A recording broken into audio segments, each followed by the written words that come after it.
Hey there! Today's lesson is all about expressing emotions in both English and Turkish.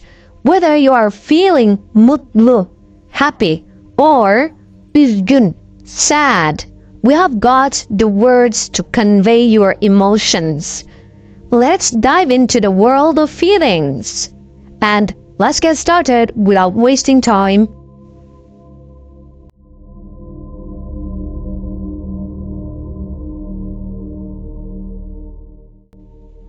Happy, mutlu, mutlu, happy, mutlu. Sad, üzücü or üzgün.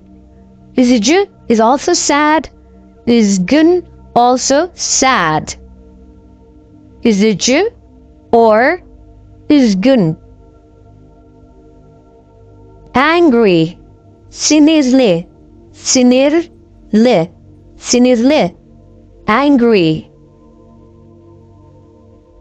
Afraid, korkmuş, afraid, korkmuş. Joy, neşe, joy. Or you can also say sevinmiş or sevinç, joy, sevinç, neşe or sevinmiş. Surprised, şaşırmış,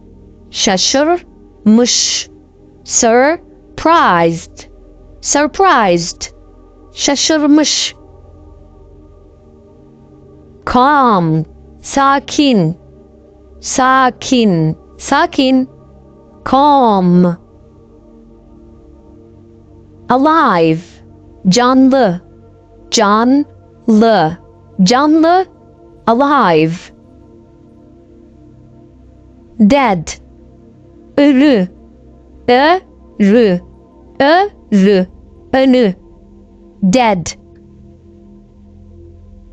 Alone, yalnız, alone, yalnız.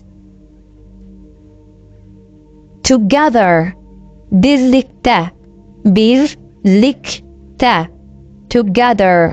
together, birlikte. Bored, sıkılmış, bored. Easy, kolay,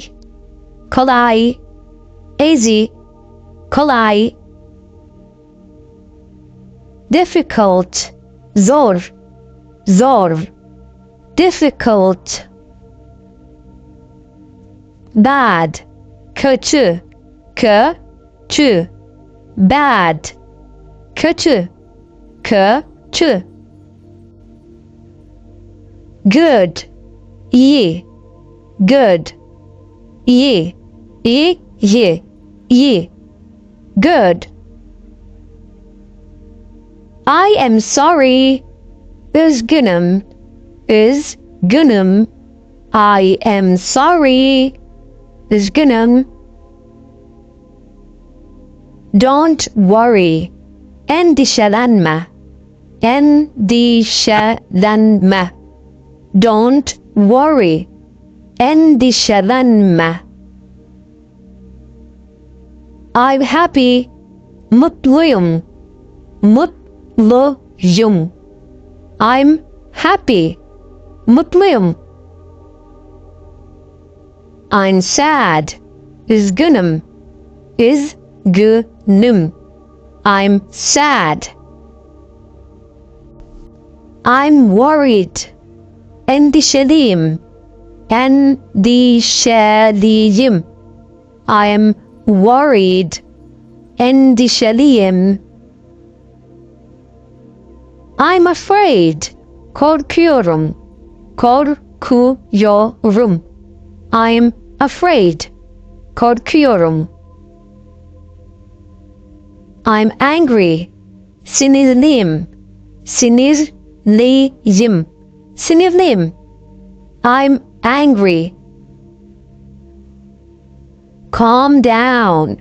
Sakin ol. Sakin ol. Calm down. Sakin ol. I'm alone. Yalnızım. Yalnızım. Yalnızım. I'm alone. I'm bored. Sıkıldım.